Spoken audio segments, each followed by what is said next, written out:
Hello friends, how are you? Welcome back again on English Ocean. This is Sadhna and today in this class we are going to discuss a most important topic of English grammar, tenses.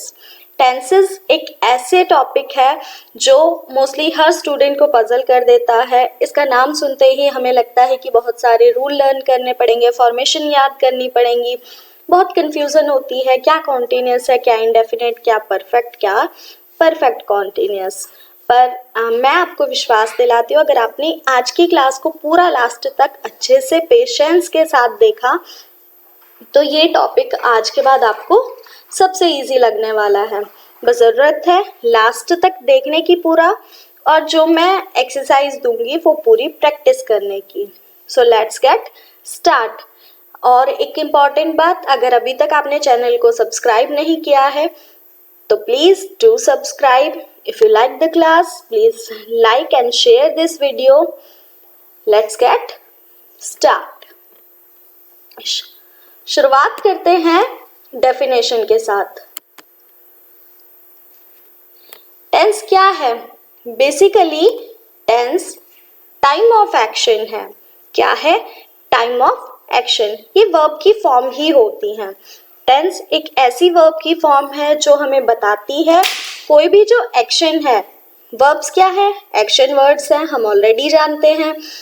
तो जो tense है वो एक form है verb की जो हमें बताती है कि कोई भी जो एक्शन है वो किस टेंस में हुआ है, प्रेजेंट में हुआ है, पास्ट में हुआ है या फिर फ्यूचर में हुआ है.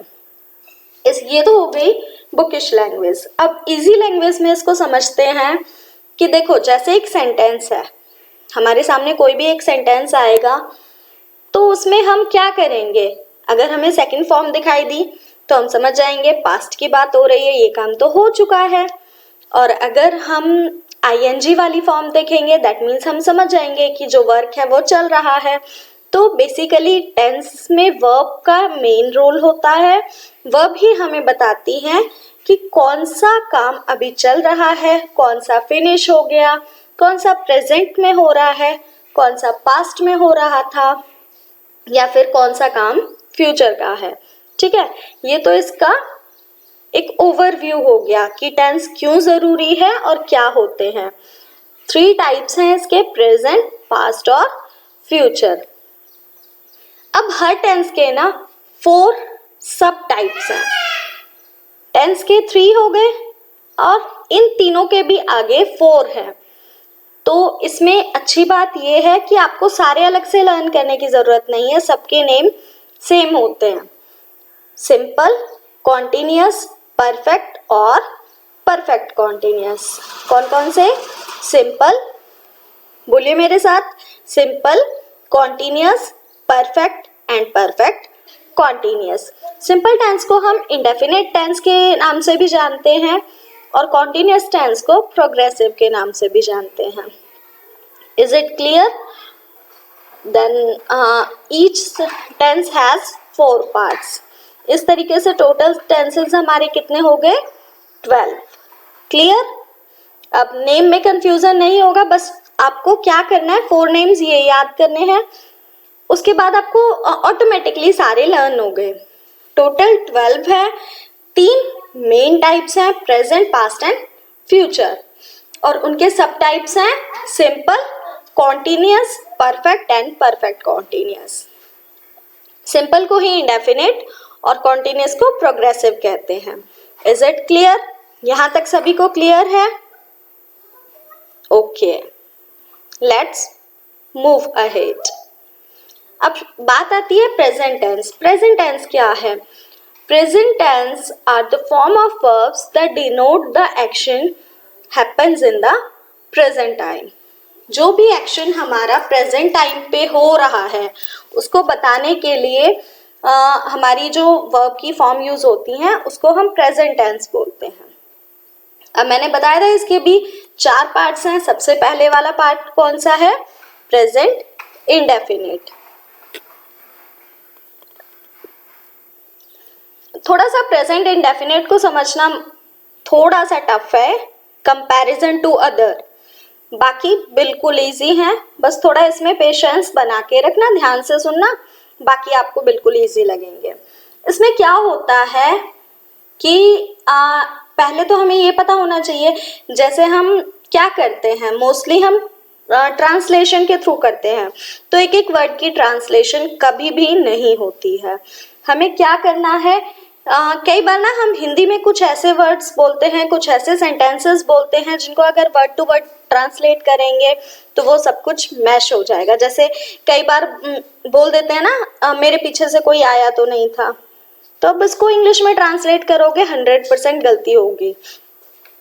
होता क्या है, प्योर हिंदी में ऐसे बोला जाता है, क्या मेरी अनुपस्थिति में कोई आया था, पर हम ऐसा नहीं बोलते हैं। हम क्या बोलते हैं, क्या मेरे पीछे से कोई आया था।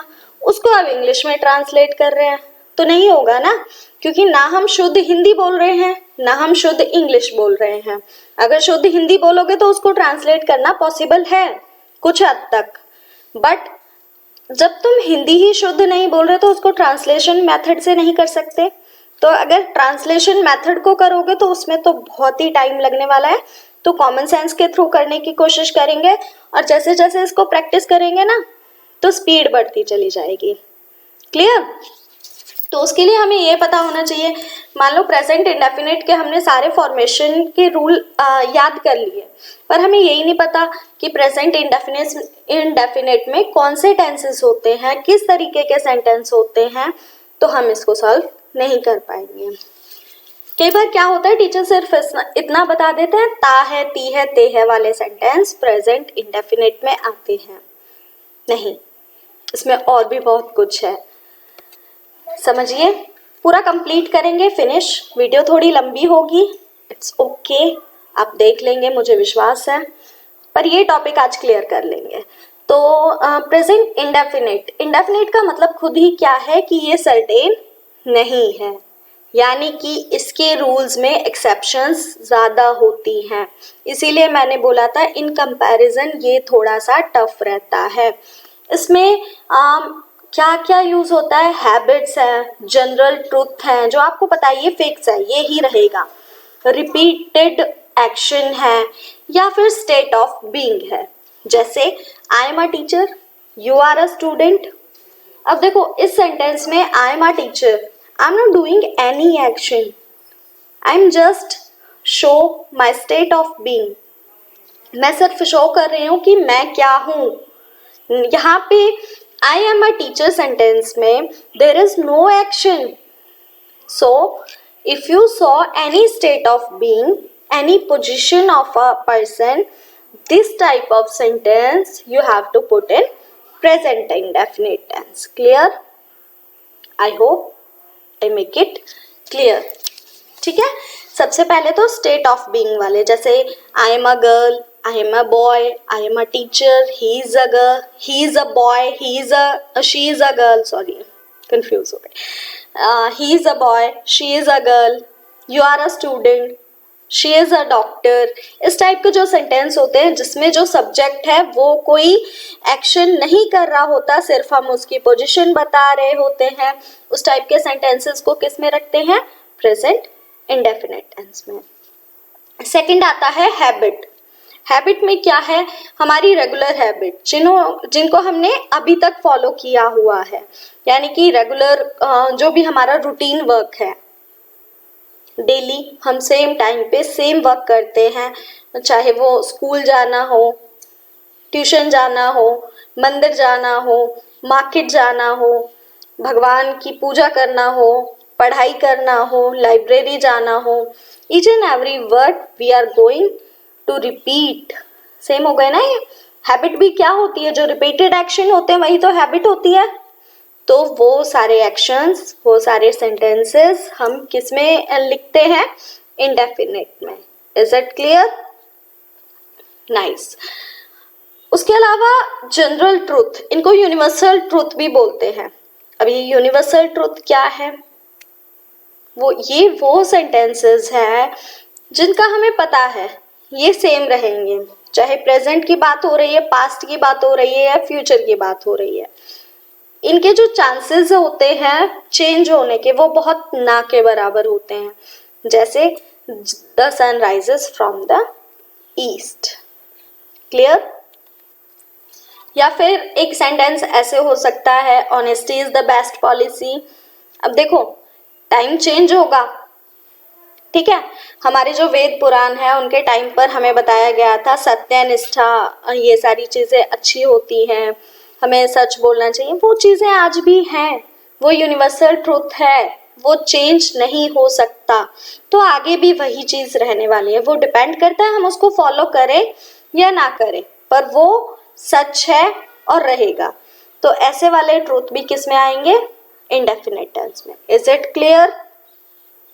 तो मोटा मोटा मैंने आपको बता दिया है क्या क्या इंडेफिनिट टेंस में आता है, और बाकी इसका नाम ही इंडेफिनिट है तो इसमें कई सारी एक्सेप्शंस रहती हैं। इम्पेरेटिव सेंटेंस, ऑर्डर वाले, रिक्वेस्ट वाले, प्लीज वाले, वो भी मोस्टली इसी में लिखे जाते हैं। अब आते हैं इसके स्ट्रक्चर पे या इसकी फॉर्मेशन पे। तो इसकी जो फॉर्मेशन होती है ना, वो सिंपल सेंटेंस के लिए अलग होती है और उसके अलावा जितने भी टाइप्स होते हैं उनके लिए अलग होती है। अब सेंटेंस 5 तरीके से बनाया जा सकता है। या तो सेंटेंस सिंपल होगा, या इंटेरोगेटिव होगा यानी कि उसमें कोई क्वेश्चन पूछा होगा, या इंटेरोगेटिव प्लस नेगेटिव होगा यानी कि उसमें क्वेश्चन भी होगा नहीं भी होगा, या सिर्फ नहीं वाला क्वेश्चन होगा जिसको हम बोलते हैं नेगेटिव सेंटेंस। एक और टाइप है WH फैमिली वाला, यानी कि W या फिर H से शुरू होने वाला क्वेश्चन होगा।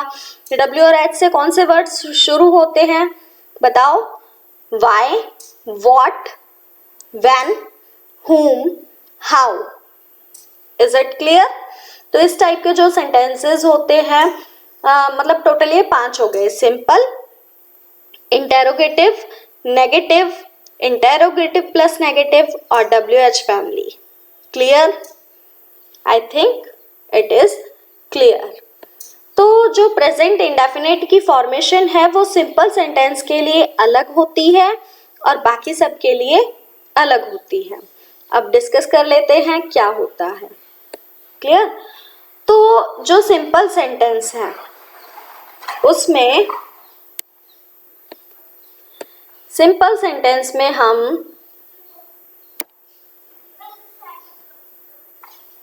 Wait a minute,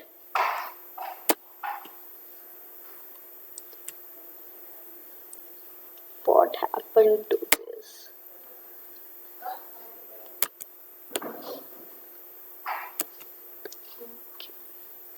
sorry. Simple sentences में हम वर्ब की फर्स्ट फॉर्म के साथ एस या ईएस यूज करते हैं। There is no, do, does, is, am, are. Simple sentences में क्या होगा? अगर सिर्फ हम कोई भी डेली की हैबिट बता रहे हैं, यूनिवर्सल ट्रूथ बता रहे हैं, तो हम क्या यूज करेंगे? सब्जेक्ट, वर्ब की first form, S, E, S और ऑब्जेक्ट। और वहीं पे अगर ये क्या हो जाता है, चेंज होता है इंटेरोगेटिव और नेगेटिव में, तो हम इसकी जगह यूज करेंगे हेल्पिंग वर्ब, डू और डज।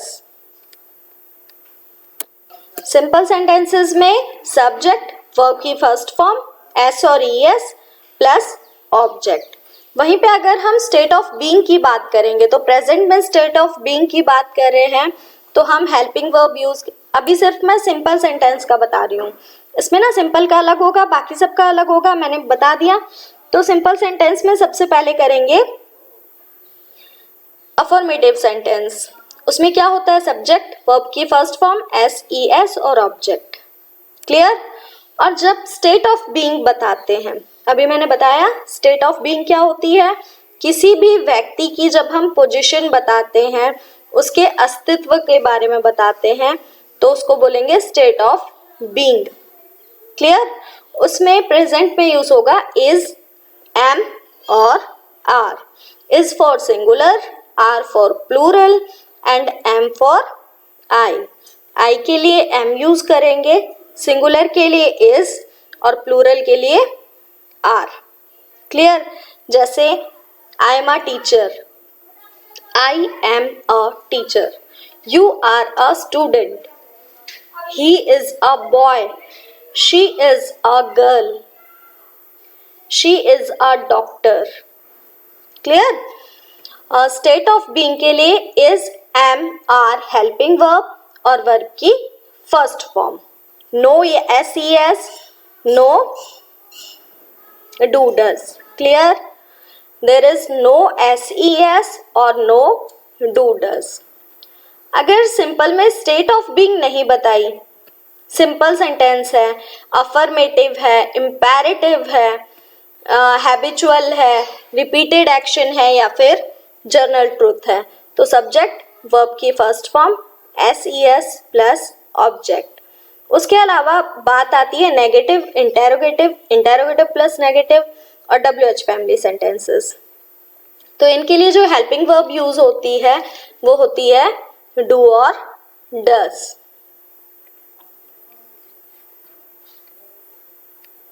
अब इसमें जब डू डज यूज होगा तो कैसे और कहाँ पे यूज करना है वो इधर लिखा हुआ है.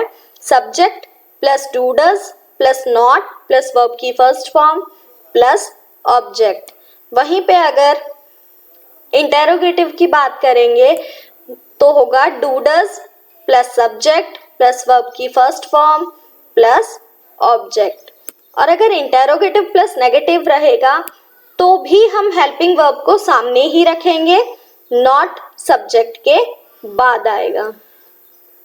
अब बात आती है डब्ल्यू एच फैमिली की.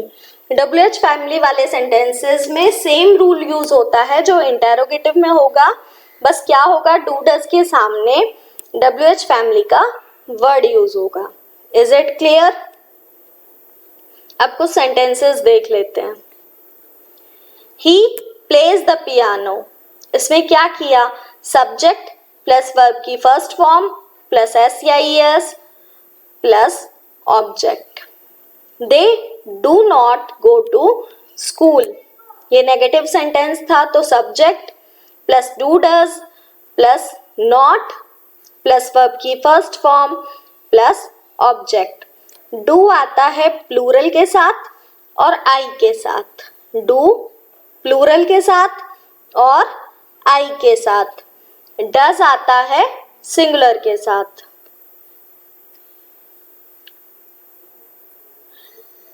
नेक्स्ट है does he speak English.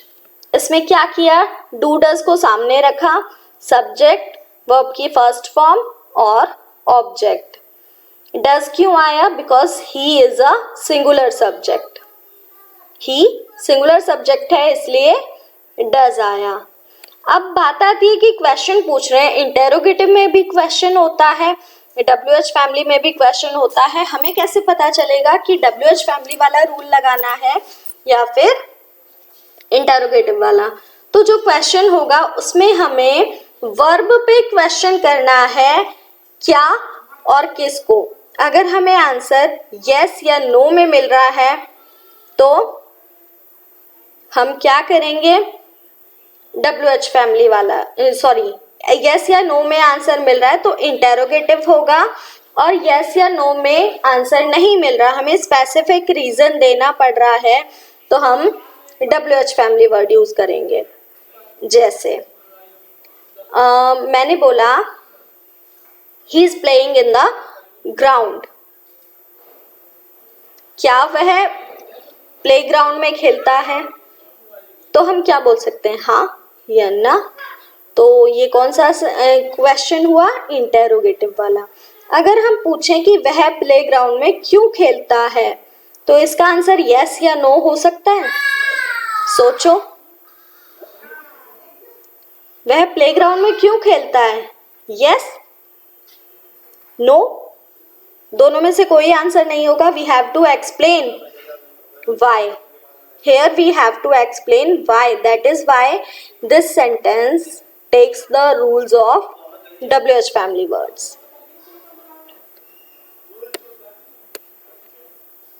Next is present continuous tense. This tense is very easy. इसमें हमें सबके लिए सेम रूल यूज करना है. पहली बात, उसमें जैसे हमने क्या किया था, स्टेट ऑफ बीइंग का था इज एम आर. सिंपल का था एस और ES, negative interrogative, interrogative plus negative और डब्ल्यूएच फैमिली का था डू डज। यहाँ पे ऐसा कुछ भी नहीं है, सबके लिए सेम रूल्स हैं। तो ये यूज कौन से सेंटेंसेस के लिए होता है?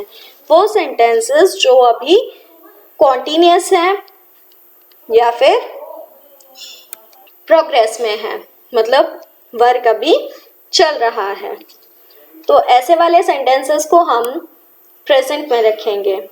एक्शन हैपनिंग नाउ, इसका स्ट्रक्चर सबके लिए सेम रहेगा। Subject is am are, verb की फर्स्ट फॉर्म आईएनजी और ऑब्जेक्ट। इंटेरोगेटिव में क्या करेंगे? इज एम आर को सामने ले आएंगे। नेगेटिव में क्या करेंगे? इज एम आर के बाद नॉट आ जाएगा। इंटेरोगेटिव प्लस नेगेटिव में क्या करेंगे? इज एम आर सामने आएगा और सब्जेक्ट के बाद नॉट आएगा। डब्ल्यूएच फैमिली में क्या करेंगे? WH family word is am are, subject, verb की फर्स्ट फॉर्म आईएनजी और object. Let's see some sentences. I am writing notes. Here is subject, helping verb, verb की फर्स्ट फॉर्म प्लस आईएनजी और object. They are playing football. Subject, helping verb, verb first with ING and object. She is not reading a book. Subject, helping verb, not, verb की first form plus ing और object. ठीक है, तो इसमें बहुत simple rule है। Helping verb क्या रहेगी? इज एम आर और वर्ब की फर्स्ट फॉर्म के साथ ing, बस that's it.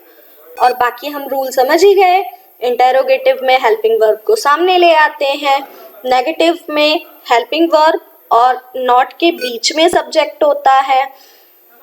Interrogative plus negative में डब्ल्यूएच फैमिली में सेम इंटेरोगेटिव वाला होता है, बस सामने डब्ल्यूएच फैमिली वर्ड्स होते हैं। ये हमारा क्या हो गया? Present continuous tense. Is it clear? Present perfect tense. Action just completed. In this tense, the action is just completed or finished. Action connected with the present. इसमें action अभी complete हुआ है, अब complete हो गया तो past बोल सकते हैं उसको, पर लेकिन वो present से बिल्कुल just जुड़ा हुआ है। That means अगर हम बोले हमने present continuous tense finish कर लिया, तो कल तो finish किया नहीं ना, बहुत देर पहले फिनिश किया है। We just finish the continuous tense, that is why it is connected to the present tense. So we have finished continuous, then start perfect tense. It is recent past we can say. Okay, the formation of this sentence is subject plus has have plus verb की third form plus object। इसका भी सब में same होता है। मैंने बताया ना, बस एक थोड़ा सा इंडेफिनेट कंफ्यूजिंग है, उसमें भी मैं आपको बार बार याद दिला रही हूँ। स्टेट ऑफ बीइंग में क्या करेंगे? Is am are helping verb लेंगे। सिंपल में क्या करेंगे? एस और ईएस यूज करेंगे। और बाकी सब में डू डज प्लस वर्ब की फर्स्ट फॉर्म। कॉन्टिन्यूअस में क्या किया था? सभी के लिए is am are plus verb की first form plus ING. Is it clear? Singular के लिए यानी कि जो अकेला है उसके लिए इज, आई के साथ एम और प्लूरल के साथ यानी कि जो एक से ज्यादा है उसके लिए क्या यूज करेंगे? Let's see some examples of that tense. She has written a letter. इसमें क्या किया? हेल्पिंग वर्ब हैज यूज किया। Has for singular, have for plural. देखो आई है ना, मोस्टली वो प्लूरल की वर्ब्स लेता है, तो आई के साथ क्या यूज होगा? हैव। क्लियर? आई मोस्टली किसकी वर्ब लेता है? प्लूरल की। बस हमने देखा कि प्रेजेंट कॉन्टिन्यूअस में आई के साथ एम अलग से हेल्पिंग वर्ब आई थी, तो कंफ्यूज होना नहीं है। आई के साथ most of the case we used plural verb, helping verb. They is a plural subject, that is why we used have here. Have not finished, have plus verb की third form. I always take plural verb, that is why we put here have plus completed. She is a singular verb, the answer is has written. Next is present perfect continuous tense. In this tense we use actions started in past and still continuing. देखो इसमें दोनों आ रहे हैं ना, perfect and continuous. Perfect means the work has finished, but continuous means that it is continuing. In this tense, some work is finished and it is continuing, still continuing. For example, इतने time से ये assignment बन रहा है, इतने time से मैं लिख रही हूँ, इतने टाइम से क्लासेस चल रही हैं. इस टाइप के जो सेंटेंसेस होते हैं इसमें टाइम पीरियड या पॉइंट ऑफ टाइम दिया हुआ होता है. तो इसमें कुछ रूल्स जो हैं वो परफेक्ट के यूज होते हैं, कुछ कॉन्टिन्यूस के यूज होते हैं. दोनों का मिक्स है ना ये परफेक्ट कॉन्टिन्यूस. तो V I plus I N G ये तो कॉन्टिन्यूस का हो गया, और हैज हैव ये हो गया परफेक्ट का, और बीन इसने अपना अलग ले लिया. तो क्या बन गया, मतलब आपको एक चीज याद रखनी है कि has is use for singular, have is use for plural, and I always take plural verb. तो आई के साथ क्या आएगा, हैव. बीन सबके साथ आना है, वर्ब प्लस आईएनजी सबके साथ आना है. तो फॉर्मेशन क्या बनी, subject plus has have plus been plus verb की first form plus ING plus object. उसके बाद पॉइंट ऑफ टाइम या टाइम पीरियड है, उसके लिए सिंस और फॉर यूज करेंगे प्लस टाइम, जो भी टाइम है. Since is for point of time, for is for period of time. मतलब अगर स्पेसिफिक टाइम दिया है, कोई पॉइंट दिया है टाइम का, तो सिंस यूज करेंगे. अगर टाइम पीरियड दिया हुआ है, तुम्हें फिक्स नहीं पता कि क्या टाइम है, for example 15 days, 10 days, 1 month, 1 year, इस टाइप से दिया है तो फॉर यूज करेंगे, morning, evening, afternoon, Noon. But specific time दिया है since 1996, since 1997, since 15 October, this type of sentences put with since. Since is for specific time and for is for time period. इसको ऐसे याद करेंगे, S for since, S for specific time, और last में हमें क्या रखना है, टाइम. और बाकी फॉर्मेशन बाकी सेंटेंसेस की तरह रहेगी. इंटेरोगेटिव में हेल्पिंग वर्ब को सामने लाना है, नेगेटिव में हेल्पिंग वर्ब के बाद नॉट आना है. तो कुछ सेंटेंसेस देखते हैं. She has been teaching for 2 hours. She is a singular verb, that is why has. Been सबके साथ आएगा, चाहे सिंगुलर है या प्लूरल है. वर्ब की first form plus ING, teach, ING लगाया तो टीचिंग. फॉर 2 hours, हमें नहीं पता कौन से 2 hours हैं, इसलिए हमने क्या यूज किया, फॉर, क्योंकि एक टाइम पीरियड दिया है. 2 घंटे किसी भी दिन किसी भी टाइम पे हो सकते हैं. 24 hours में से हमें फिक्स नहीं पता है कि कितने बजे से कितने बजे तक. तो बस एक टाइम पीरियड दिया है, स्पेसिफिक नहीं पता, that is why we use here for. I have been reading this book since morning. I always take plural verb, I have. Been read plus ing, reading this book since morning. अब morning से हमें यहाँ पे specific पता है, तो हमने यहाँ पे since यूज किया. Is it clear?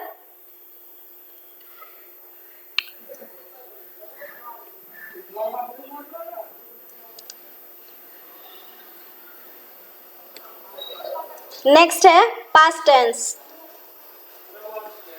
Past tense क्या है, प्रेजेंट यानी कि जो अब समय चल रहा है, पास्ट जो हो चुका. पास्ट इंडेफिनिट ये भी सर्टेन नहीं है, इंडेफिनेट आ रहा है ना, इसको सिंपल पास्ट भी बोलते हैं। कंप्लीटेड एक्शन इन पास्ट, ये कुछ कुछ प्रेजेंट इंडेफिनेट जैसा ही है, हैबिट है। प्रेजेंट इंडेफिनेट में भी हैबिट थी, पास्ट इंडेफिनेट में भी हैबिट्स हैं, बट प्रेजेंट इंडेफिनेट में वो हैबिट्स हैं जो अभी प्रेजेंट में हमारी हैं, बट पास्ट इंडेफिनेट में वो हैबिट्स आएंगी जो हमने पास्ट में फॉलो करी थी बट अब हमने छोड़ दी। For example, we use to go school daily, हम पहले रोज स्कूल जाते थे, पर जैसे जैसे हम बड़े हुए, हमारी 12th हुई, हम जॉब में आए, तो हमने स्कूल जाना बंद कर दिया। वो पहले की हैबिट थी, पहले हम किया करते थे। That is why this type of sentences put into the past indefinite tense. Clear? Universal truth मैंने बताया, वो प्रेजेंट ही होता है, वो पास्ट में नहीं होता। ऐसे तो नहीं होता ना कि सच बोलना पहले तो अच्छी बात थी अब नहीं है, वो तो हमेशा है। तो हैबिट वाला इसमें आएगा, स्टेट ऑफ बीइंग इसमें आएगा, और इम्पेरेटिव सेंटेंसेस इसमें आएंगे। अब स्टेट ऑफ बीइंग कैसे आएगा? जैसे मान लो कोई पहले टीचर था, फिर बाद में उसने अपना प्रोफेशन चेंज किया, तो अपने प्रोफेशन के बारे में बताए कि पहले मैं ये था, तो वो क्या होगा? पास्ट की उसकी स्टेट ऑफ बीइंग होगी, उसके पास्ट की स्टेट ऑफ बीइंग होगी। तो इस टाइप के जो सेंटेंसेस होंगे उसको हम पास्ट इंडेफिनिट में रखेंगे। Is it clear now? इसमें स्टेट ऑफ बीइंग के लिए जहां हमने इस एम आर यूज किया था वहां पे वॉज और वर यूज करेंगे, बाकी सब कुछ सेम रहेगा। ठीक है, वहां पे हमने स्टेट ऑफ बीइंग के लिए इज एम आर यूज किया था, प्रेजेंट इंडेफिनिट में, पास्ट इंडेफिनिट में वॉज वर यूज कर लेंगे। ठीक है, और प्रेजेंट इंडेफिनिट में हमने सिंपल सेंटेंस को जब बनाया था तो हमने वर्ब की फर्स्ट फॉर्म के साथ एस ई एस लगा दिया था, कोई हेल्पिंग वर्ब यूज नहीं किया था। पास्ट इंडेफिनिट में भी कोई हेल्पिंग वर्ब यूज नहीं होगी, पर वर्ब की सेकंड फॉर्म यूज होगी। कौन सी फॉर्म यूज होगी? Second form. मतलब इज एम आर को चेंज किया वॉज वर में। जब हम प्रेजेंट इंडेफिनिट बना रहे थे तो स्टेट ऑफ बीइंग के लिए हमने इज एम आर यूज किया था, हमने पास्ट में कौन सा यूज किया? Was were. वर्ब की फर्स्ट फॉर्म दोनों में सेम रही। पर जब हम क्या बना रहे हैं, सिंपल सेंटेंसेस बना रहे हैं, तो प्रेजेंट में वर्ब की फर्स्ट फॉर्म के साथ एस ई एस यूज किया था, पर पास्ट इंडेफिनिट में सिंपल सेंटेंसेस बनाते वक्त वर्ब की फर्स्ट फॉर्म यूज नहीं करनी। कौन सी फॉर्म यूज करनी है? Second form. ठीक है, अब बाकी सब में पास्ट में हमने क्या किया था? इंडेफिनिट है ना, नाम सेम है, तो रूल्स भी इन दोनों के कुछ कुछ मिलते जुलते होंगे, तो उसी से समझेंगे। वहां पे हेल्पिंग वर्ब कौन सी थी? Do, does. यहाँ पे कौन सी है? डिड। अब एक ही हेल्पिंग वर्ब है तो उसका फायदा ये हुआ कि हमें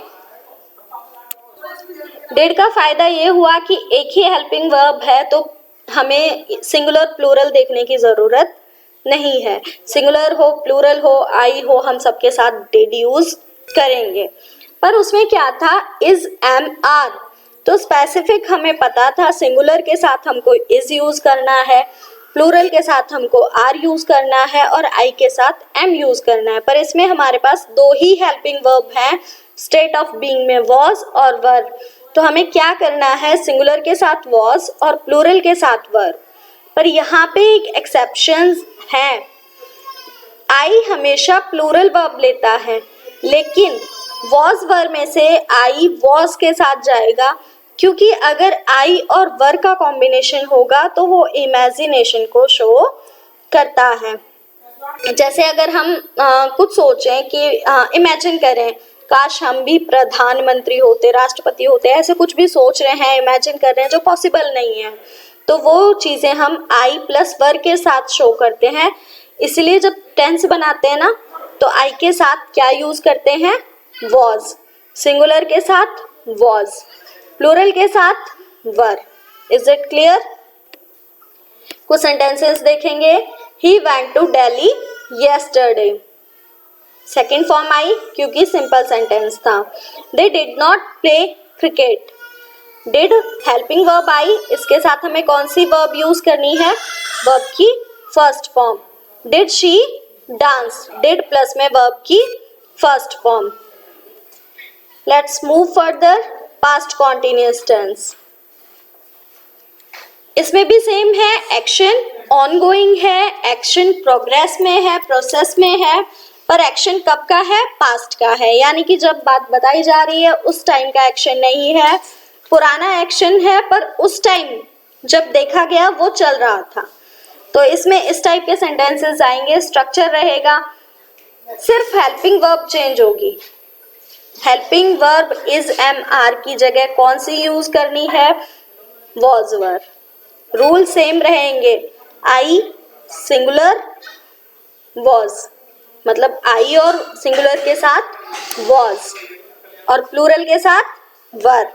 आई प्लस वर का कॉम्बिनेशन इमेजिनेशन को दिखाता है, जहाँ पे भी आई प्लस वर का कॉम्बिनेशन दिखाई दे समझ जाना ये इमेजिनेशन की बात हो रही है। तो स्ट्रक्चर तो अब तक समझ आ गया होगा। इंटेरोगेटिव के लिए हेल्पिंग वर्ब को सामने ले आते हैं, नेगेटिव के लिए सब्जेक्ट के बाद नेगेटिव जाता है, सब्जेक्ट के बाद हेल्पिंग वर्ब प्लस नॉट लगा देते हैं। और अगर इंटेरोगेटिव प्लस नेगेटिव करना है तो हेल्पिंग वर्ब प्लस नॉट के बीच में सब्जेक्ट को रखते हैं और WH फैमिली का वर्ड होता है, तो इंटेरोगेटिव के स्टार्टिंग में WH फैमिली वर्ड्स को प्लेस करते हैं। अब इसके बाद क्या हुआ, I was writing a letter, they were playing football. Subject was were, they plural है, that is why were, playing verb first and ING football object. Next is past perfect, action completed before another past action. अब इसमें क्या हुआ,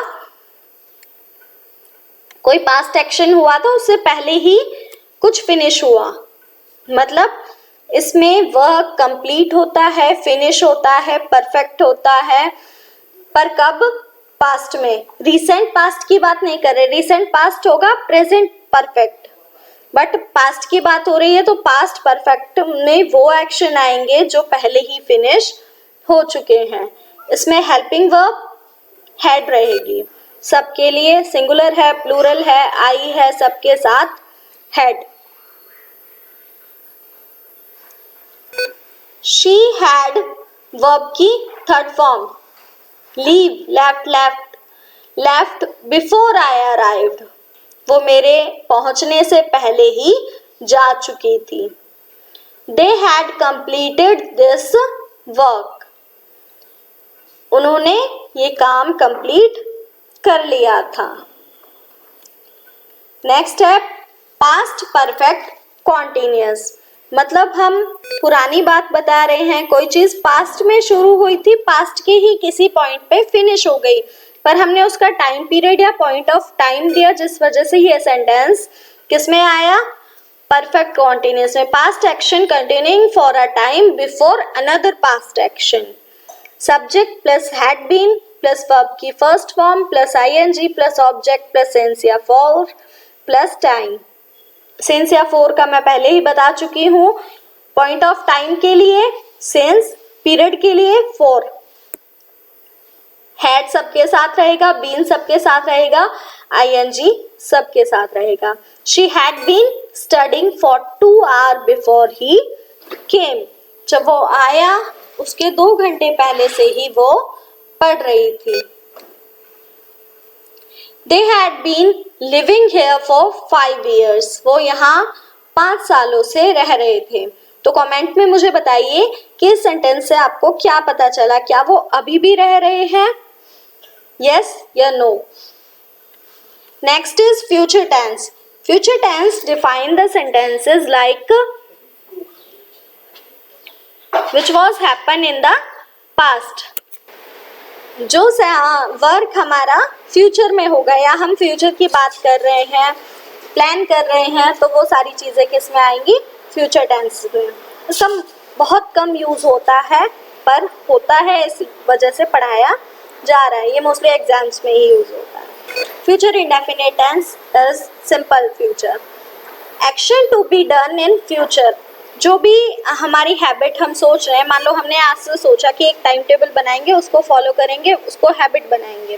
मैंने तुम्हें बताया था जो हैबिट हमने कंटिन्यू करी थी बट छोड़ दी वो है पास्ट इंडेफिनिट। जो हैबिट हमने कंटिन्यू करी थी अभी भी कर रहे हैं वो है प्रेजेंट इंडेफिनिट। जो हैबिट हम प्लान कर रहे हैं कि हम फ्यूचर तक रखेंगे वो है फ्यूचर इंडेफिनिट। जैसे एक सेंटेंस से समझिए कि if we plan that we are going to library, ठीक है, हम लाइब्रेरी जा रहे हैं, हमने सोचा कि इसको कंटिन्यू करेंगे, आगे भी 2-3 महीने तक हम लाइब्रेरी रेगुलर आएंगे, तो ये हमारा क्या हो गया, हैबिट बनाने का हमने सोचा, कब, फ्यूचर में। तो इस टाइप के जो सेंटेंसेस हैं वो किस में आएंगे, फ्यूचर इंडेफिनिट में। इसमें क्या होता है, विल शैल हेल्पिंग वर्ब होती हैं, वर्ब की फर्स्ट फॉर्म के साथ इनको यूज किया जाता है। आई और वी के साथ शैल यूज होगा, बाकी सभी सब्जेक्ट के साथ विल यूज होगा। I will go to Delhi tomorrow, इसमें पहला ये मिसप्रिंट हो गया, I shall go to Delhi tomorrow. अच्छा, कहीं कहीं तुम्हें ना आई के साथ भी विल लिखा हुआ मिल जाएगा इन एडवांस इंग्लिश, पर अगर प्रॉपर वे में जाएं, एग्ज़ाम जो कॉम्पिटिटिव एग्ज़ाम होते हैं, अगर हम वोकेशनल इंग्लिश की बात करें, फंक्शनल इंग्लिश की बात करें, सिर्फ स्पीकिंग की बात करें तो आई चल जाता है, बोलते हैं ना आई, तो उसमें कई बार वो आई विल भी हो जाता है तो उसको इनकरेक्ट नहीं माना जाता है। बट प्रॉपर अगर हम एग्ज़ाम की बात करेंगे तो आई के साथ हमेशा शैल को ही टिक करेंगे। They will not play cricket, यानी कि ओवरऑल क्या है, आई और वी के साथ शैल, बाकी सबके साथ विल और वर्ब की first form. Will she come here,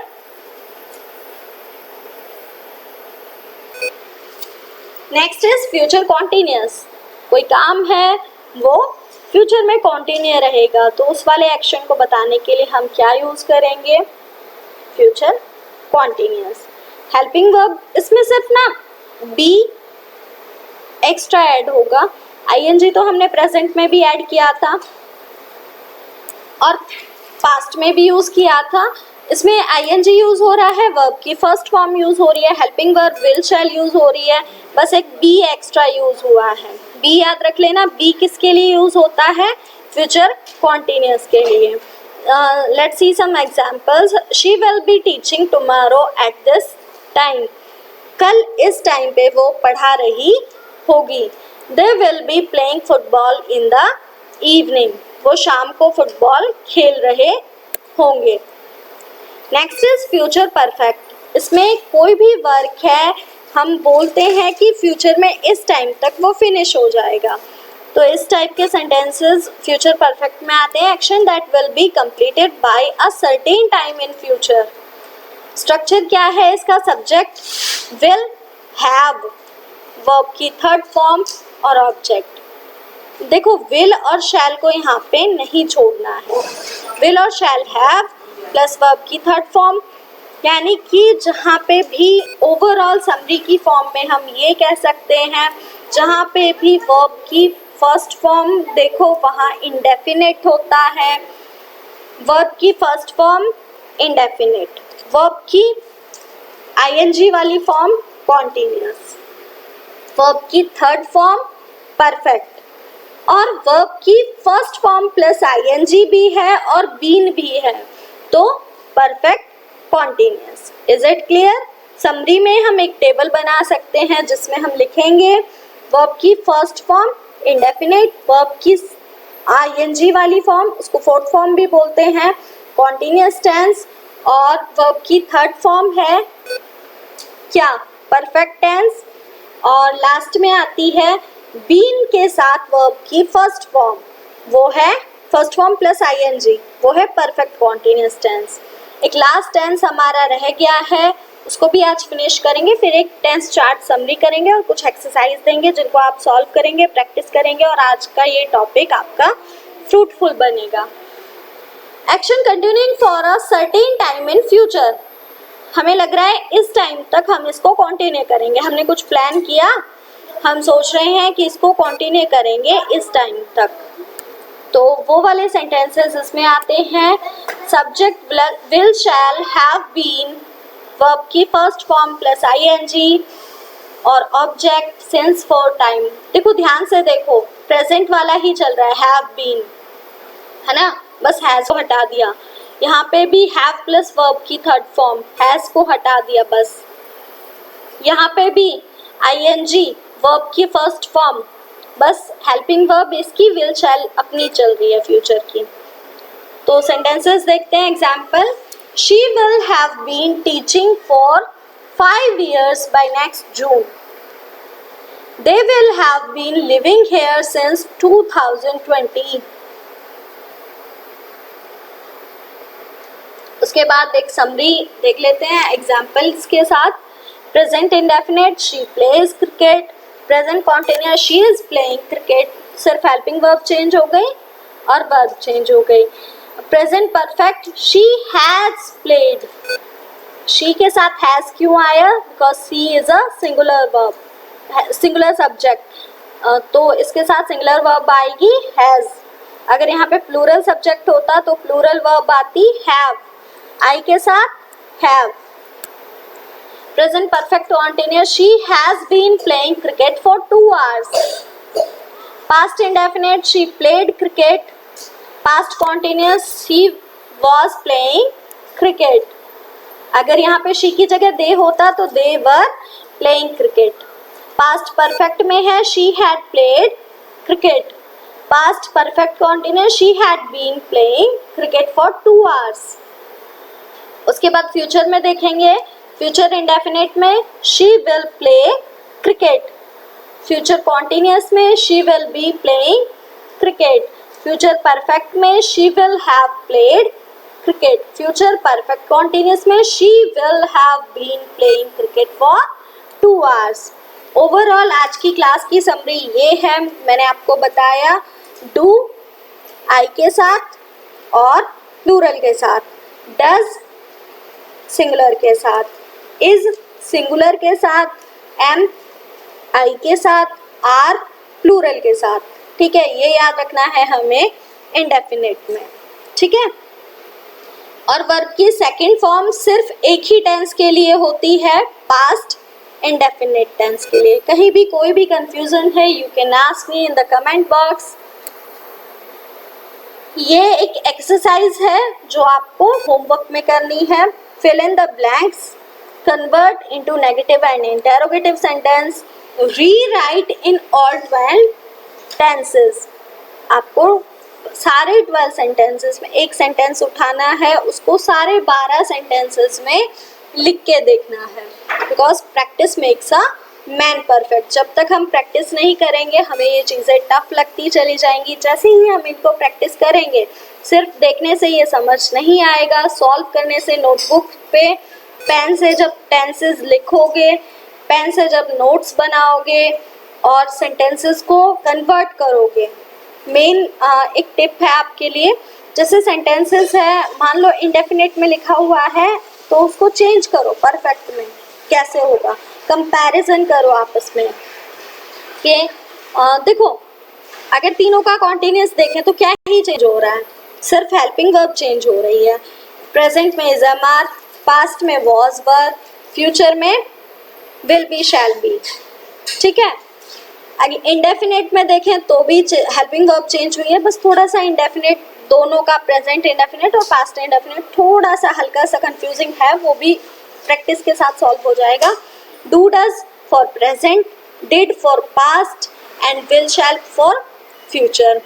ठीक है, डू डज के साथ हमें वर्ब की फर्स्ट फॉर्म यूज करनी है और कुछ यूज नहीं करना। स्टेट ऑफ बीइंग के साथ हमें इज एम आर यूज करना है प्रेजेंट में, वॉज वर यूज करना है पास्ट में। तो ये आज की क्लास थी। I hope this will be fruitful to you. Have a nice day. Take care. If you don't like class now, like it, share it as soon as possible.